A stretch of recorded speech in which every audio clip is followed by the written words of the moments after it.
നഗരത്തിലെ ഏറ്റവും വലിയ വിദ്യാഭ്യാസ സ്ഥാപനമായ സെയിൻറ് അലോഷ്യസ് ഇൻ്റർനാഷണൽ സ്കൂൾ.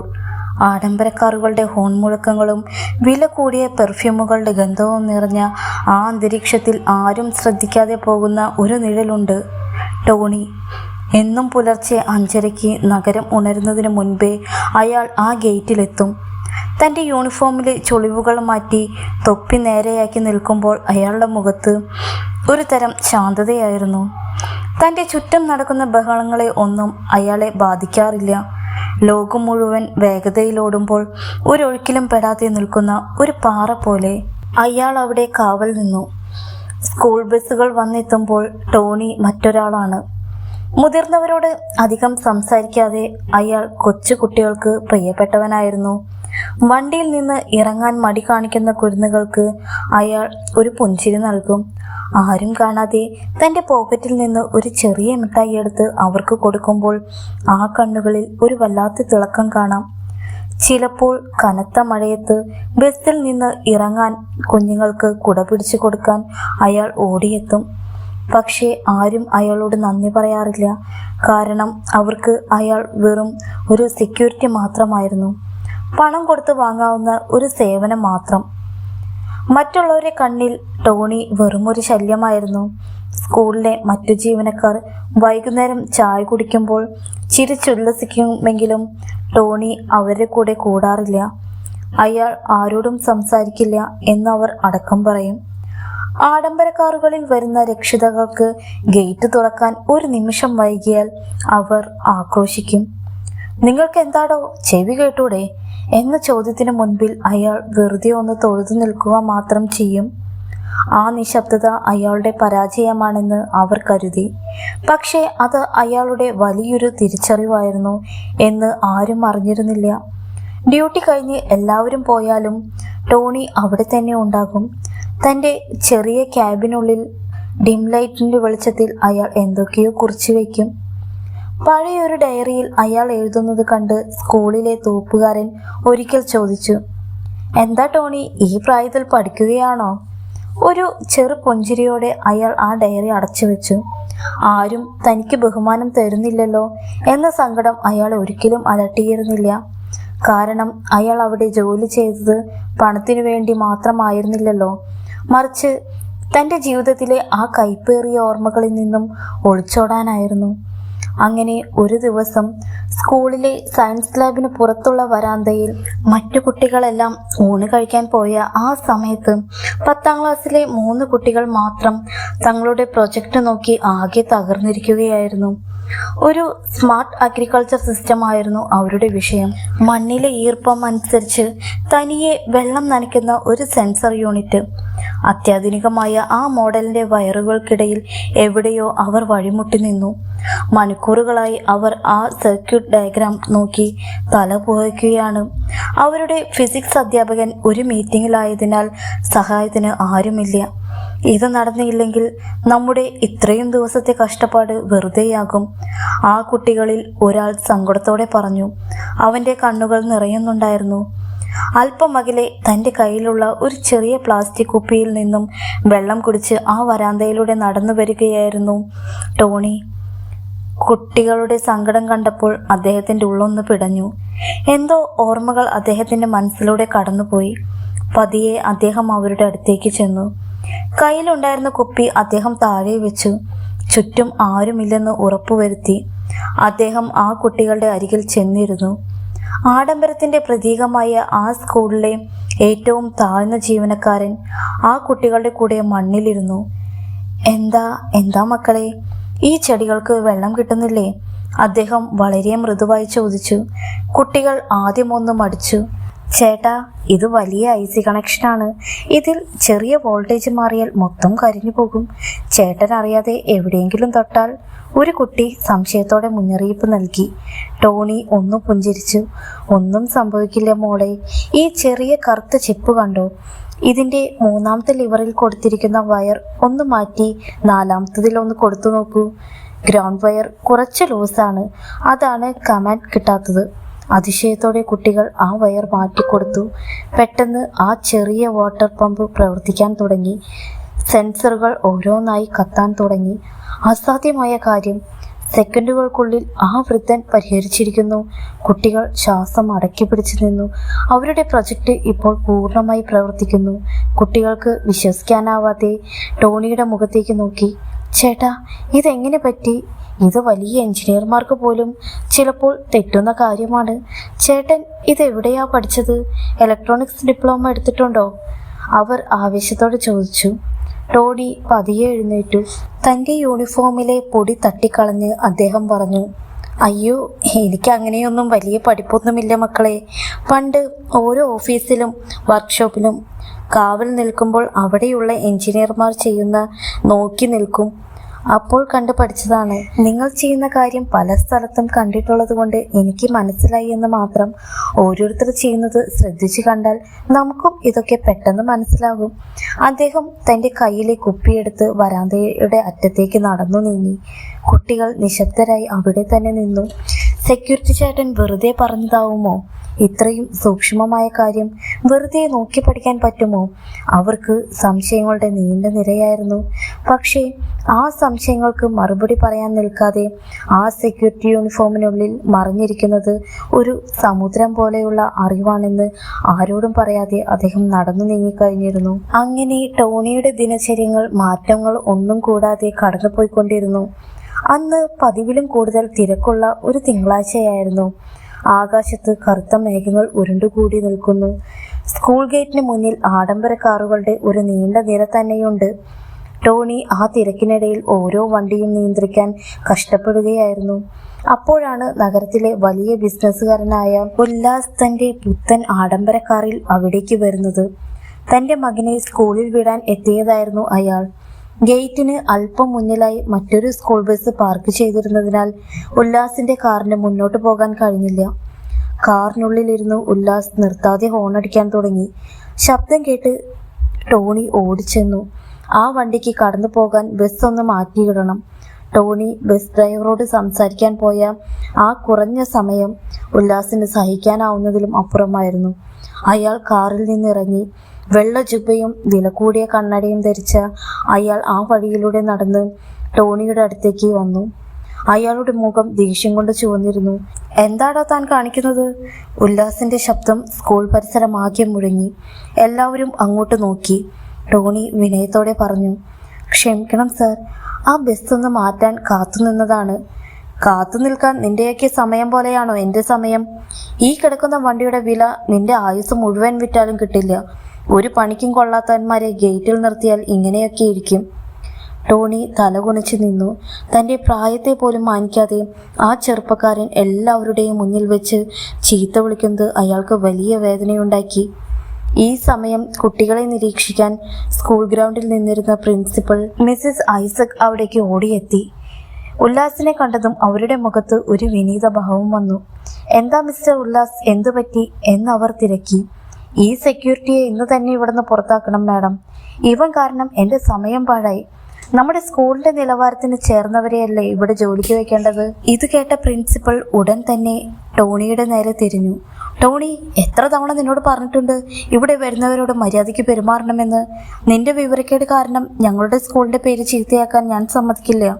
പോയി ആ ഗേറ്റിന്റെ അടുത്ത് നിൽക്ക്. ഒരു വാക്കുപോലും തിരിച്ചു പറയാതെ ടോണി തൻ്റെ ക്യാബിനിലേക്ക് നടന്നു. ഉല്ലാസ് പുച്ഛത്തോടെ അയാളെ നോക്കി കാറിൽ തിരികെ കയറിപ്പോയി. ഉല്ലാസ് ഉണ്ടാക്കിയ ബഹളങ്ങൾ ഒതുങ്ങിയെങ്കിലും സ്കൂളിൽ മറ്റൊരു വലിയ തിരക്ക് തുടങ്ങുകയായിരുന്നു. ജർമ്മനിയിലെ ഒരു വലിയ യൂണിവേഴ്സിറ്റിയുമായി ചേർന്ന് ഈ സ്കൂളിനെ അന്താരാഷ്ട്ര നിലവാരത്തിലുള്ള റിസർച്ച് സെന്റർ ആക്കി മാറ്റാനുള്ള ഒരു വലിയ പദ്ധതി. ഇതിന് അംഗീകാരം ലഭിച്ചാൽ സ്കൂളിന് കോടിക്കണക്കിന് രൂപയുടെ ഫണ്ടും ലോക ശ്രദ്ധയും ലഭിക്കും. സ്കൂൾ മാനേജ്മെന്റിനും പ്രിൻസിപ്പൽ മിസ്സിസ് ഐസക്കിനും ഇത് ജീവിതത്തിലെ ഏറ്റവും വലിയ കാര്യമാണ്. അതിനായി സ്കൂൾ മുഴുവൻ ഒരുങ്ങി. ചുവരുകൾക്ക് പുതിയ നിറം നൽകി. പുതിയ പൂന്തോട്ടങ്ങൾ വെച്ച് പിടിപ്പിച്ചു. എങ്ങും ആഡംബരം നിറച്ചു. പുറമേ എല്ലാം തിളങ്ങുന്നുണ്ടായിരുന്നു. സ്കൂളിലെ അധ്യാപകർ രാത്രിയിലും പകലും ഇരുന്ന് പ്രസന്റേഷനുകൾ തയ്യാറാക്കി. വലിയ വലിയ ശാസ്ത്രീയ പദങ്ങളും സങ്കീർണമായ ഡാറ്റകളും അവർ സ്ലൈഡുകളിൽ നിറച്ചു. പക്ഷേ ഒരു പ്രശ്നമുണ്ടായിരുന്നു. വരുന്ന പ്രതിനിധികൾ ജർമ്മൻകാരാണ്. അവർ പറയുന്നത് മനസ്സിലാക്കാനും അവിടുത്തെ കാര്യങ്ങൾ അവർക്ക് ജർമ്മൻ ഭാഷയിൽ വിവരിച്ചു കൊടുക്കാനും ഒരു എക്സ്പെർട്ട് ട്രാൻസ്ലേറ്ററിനെ ഏൽപ്പിച്ചിരുന്നു. അയാൾ വരുന്നത് കാത്തിരിക്കുകയാണ് പ്രിൻസിപ്പൽ. ആ പരിഭാഷകന്റെ വാക്കിന് അനുസരിച്ചിരിക്കും സ്കൂളിന്റെ ഭാവി. അപ്പോഴും ഗേറ്റിന് പുറത്ത് മഴ നനഞ്ഞ് ടോണി നിൽപ്പുണ്ടായിരുന്നു. സ്കൂളിനുള്ളിൽ നടക്കുന്ന വലിയ ചർച്ചകളെക്കുറിച്ച് അയാൾക്കെല്ലാം അറിയാമായിരുന്നു. പ്രതിനിധികൾ വിമാനത്താവളത്തിൽ നിന്ന് സ്കൂളിലേക്ക് പുറപ്പെട്ടു കഴിഞ്ഞു. പ്രിൻസിപ്പളും അധ്യാപകരും പൂച്ചെണ്ടുകളുമായി ഗേറ്റിൽ കാത്തു നിൽക്കുന്നു. അപ്പോഴാണ് പ്രിൻസിപ്പലിന്റെ ഫോണിലേക്ക് ആ സന്ദേശം വരുന്നത്. അവർ ഏർപ്പാടാക്കിയ ട്രാൻസ്ലേറ്റർക്ക് വഴിയിൽ വെച്ച് ഒരു ചെറിയ അപകടം പറ്റി. അയാൾക്ക് വരാൻ കഴിയില്ല. പ്രിൻസിപ്പലിന്റെ കാൽ കീഴിലെ മണ്ണ് ഒലിച്ചു പോയതുപോലെ തോന്നി. ട്രാൻസ്ലേറ്റർ ഇല്ലാതെ അവർ പറയുന്ന സാങ്കേതിക കാര്യങ്ങൾ എങ്ങനെ മനസ്സിലാക്കും? കൂടെയുള്ള അധ്യാപകർക്ക് ആർക്കും ജർമ്മൻ അറിയില്ല. ഗൂഗിൾ ട്രാൻസ്ലേറ്റർ ഉപയോഗിക്കാം എന്ന് ചിലർ പറഞ്ഞെങ്കിലും ഗൗരവകരമായ ഒരു ബിസിനസ് മീറ്റിംഗിൽ അത് പ്രായോഗികമല്ലെന്ന് അവർക്കറിയാമായിരുന്നു. മീറ്റിംഗ് റൂമിൽ പരിഭ്രമം പടർന്നു. പ്രിൻസിപ്പൽ ദേഷ്യം കൊണ്ട് വിറച്ചു. ഇത്രയും വലിയ അവസരം നമ്മൾ കളഞ്ഞു കുളിക്കണോ? ആർക്കെങ്കിലും ജർമ്മൻ അറിയാമോ എന്നവർ ഉറക്കെ ചോദിച്ചു. ആരും മറുപടി നൽകിയില്ല. അപ്പോഴേക്കും ഗേറ്റിൽ വിദേശികളുടെ വണ്ടി വന്നു നിൽക്കുന്നുണ്ടായിരുന്നു. ഉല്ലാസിനെ പോലെയുള്ള വലിയ രക്ഷിതാക്കളും അവിടെ വന്നിട്ടുണ്ട്. ഈ അവസരം പാഴായാൽ സ്കൂളിന്റെ അന്തസ്സ് തീരുമെന്ന് അവർക്കറിയാം. വണ്ടിയിൽ നിന്ന് ജർമ്മൻ പ്രതിനിധികൾ ഇറങ്ങുമ്പോൾ പ്രിൻസിപ്പൽ തന്റെ ഭയം മറച്ചുവെച്ച് അവരെ സ്വീകരിക്കാൻ ഓടിച്ചെന്നു. പക്ഷേ അകത്തു കയറി സംസാരിക്കാൻ തുടങ്ങിയാൽ എന്തു ചെയ്യുമെന്നോർത്ത് അവർ നീറിപ്പുകയുകയായിരുന്നു. ഗേറ്റ് തുറന്നു കൊടുത്ത് ഒരു വശത്തേക്ക് മാറി നിന്ന ടോണി പ്രിൻസിപ്പലിന്റെ മുഖത്തെ ആ വെപ്രാളം ശ്രദ്ധിക്കുന്നുണ്ടായിരുന്നു. സ്കൂളിലെ എയർ കണ്ടീഷണർ ചെയ്ത ആ വലിയ ഹാളിൽ മാരകമായ ഒരു നിശബ്ദത പടർന്നു. മേശയ്ക്ക് ചുറ്റും ഗൗരവഭാവത്തിൽ ഇരിക്കുന്ന 5 ജർമ്മൻ പ്രതിനിധികൾ. അവരുടെ തലവൻ മിസ്റ്റർ സ്റ്റീഫൻ തന്റെ ഫയലുകൾ മടക്കി വെച്ചു. പ്രിൻസിപ്പൽ മിസ്സിസ് ഐസക് വിക്കി ഇംഗ്ലീഷിൽ എന്തൊക്കെയോ പറയാൻ ശ്രമിക്കുന്നുണ്ട്. എങ്കിലും സ്റ്റീഫന് അത് മനസ്സിലായില്ല. സാങ്കേതികമായ കാര്യങ്ങൾ വളരെ ലളിതമായി പറഞ്ഞു കൊടുക്കാൻ ആർക്കും കഴിയുന്നില്ല. വിദേശികൾ പരസ്പരം ജർമ്മൻ ഭാഷയിൽ സംസാരിക്കാൻ തുടങ്ങി. നമ്മുടെ സമയം വെറുതെ കളയുകയാണ്. ഇവിടുത്തെ സിസ്റ്റം വളരെ മോശമാണെന്ന് തോന്നുന്നു. നമുക്ക് പോകാം എന്നായിരുന്നു അവർ പറഞ്ഞതിൻ്റെ അർത്ഥം. അത് മനസ്സിലാകാതെ പ്രിൻസിപ്പൽ വെറുതെ ചിരിച്ചു. പെട്ടെന്ന് സ്റ്റീഫൻ എഴുന്നേറ്റു. കൂടെയുള്ളവരോട് ഇറങ്ങാൻ ആംഗ്യം കാണിച്ചു. പ്രിൻസിപ്പലിന്റെ മുഖം വിളറി വെളുത്തു. കോടിക്കണക്കിന് രൂപയുടെ പദ്ധതിയും സ്കൂളിന്റെ അന്തസ്സും ഇതാ കൺമുന്നിൽ തകർന്നു വീഴാൻ പോകുന്നു. ഉല്ലാസിനെ പോലെയുള്ള രക്ഷിതാക്കൾ പുറത്ത് ആകാംക്ഷയോടെ നിൽക്കുന്നുണ്ട്. അവരോട് എന്തു മറുപടി പറയും? ആ സമയത്താണ് വാതിൽ പതിയെ തുറന്നത്. കയ്യിൽ ഒരു ട്രേയിൽ ഗ്ലാസ് വെള്ളവുമായി അകത്തേക്ക് വന്നത് സെക്യൂരിറ്റി ഗാർഡ് ടോണി ആയിരുന്നു. ടോണി, നിങ്ങളോട് ആരാണ് ഇപ്പോൾ ഇങ്ങോട്ട് വരാൻ പറഞ്ഞത്? പ്രിൻസിപ്പൽ തൻ്റെ ദേഷ്യം മുഴുവൻ ആ പാവം വൃദ്ധൻ്റെ മേൽ തീർത്തു. സ്റ്റീഫൻ പോകാനായി വാതിലിനടുത്തേക്ക് നടന്നു. ടോണി അനങ്ങാതെ അവിടെ തന്നെ നിന്നു. അയാൾ ശാന്തനായി ആ ട്രേ മേശപ്പുറത്ത് വെച്ചു. എന്നിട്ട് മിസ്റ്റർ സ്റ്റീഫനെ കണ്ണുകളിലേക്ക് നോക്കി. അത്രയും നേരം കണ്ട ആ പാവം സെക്യൂരിറ്റി ആയിരുന്നില്ല അത്. അയാളുടെ നട്ടെല്ല് നിവർന്നു. കണ്ണുകളിൽ ഒരു പ്രത്യേക തിളക്കം വന്നു. അവിടെ കൂടിയിരുന്ന എല്ലാവരെയും ഞെട്ടിച്ചുകൊണ്ട് ലോകം കണ്ട ഏറ്റവും ശുദ്ധമായ ജർമ്മൻ ഭാഷയിൽ അയാൾ സംസാരിക്കാൻ തുടങ്ങി. ബിറ്റെ വാട്ടർ സി, ദയവായി ഒന്ന് നിൽക്കൂ എന്നു തുടങ്ങുന്ന ജർമ്മൻ വാചകങ്ങൾ അനായാസമായി ടോണിയുടെ നാവിലൂടെ ഒഴുകി വന്നു. സ്റ്റീഫൻ പെട്ടെന്ന് അവിടെ നിന്നു. അയാൾ അത്ഭുതത്തോടെ ടോണിയെ നോക്കി. സ്കൂളിലെ സയൻസ് ലാബുകളെക്കുറിച്ചും പ്രൊജക്റ്റിൻ്റെ സാങ്കേതിക വശങ്ങളെക്കുറിച്ചും ഒരു വലിയ പണ്ഡിതനെ പോലെ ടോണി വിശദീകരിക്കാൻ തുടങ്ങി. പ്രിൻസിപ്പളുടെ കയ്യിലിരുന്ന ഫയൽ നിലത്തു വീണു. അധ്യാപകർ പരസ്പരം നോക്കി. ഇതാര്? നമ്മുടെ ഗേറ്റിൽ നിന്ന് ആ വിവരമില്ലാത്ത പാവം മനുഷ്യനാണോ ഇത്രയും അറിവോടെ സംസാരിക്കുന്നത്? ജർമ്മൻ പ്രതിനിധികൾ ടോണിക്ക് ചുറ്റും കൂടി. അവർക്ക് വിശ്വസിക്കാൻ കഴിഞ്ഞില്ല. ടോണി ഓരോ ചോദ്യത്തിനും കൃത്യമായി മറുപടി നൽകി. ടോണി അവിടെ നിർത്തിയില്ല.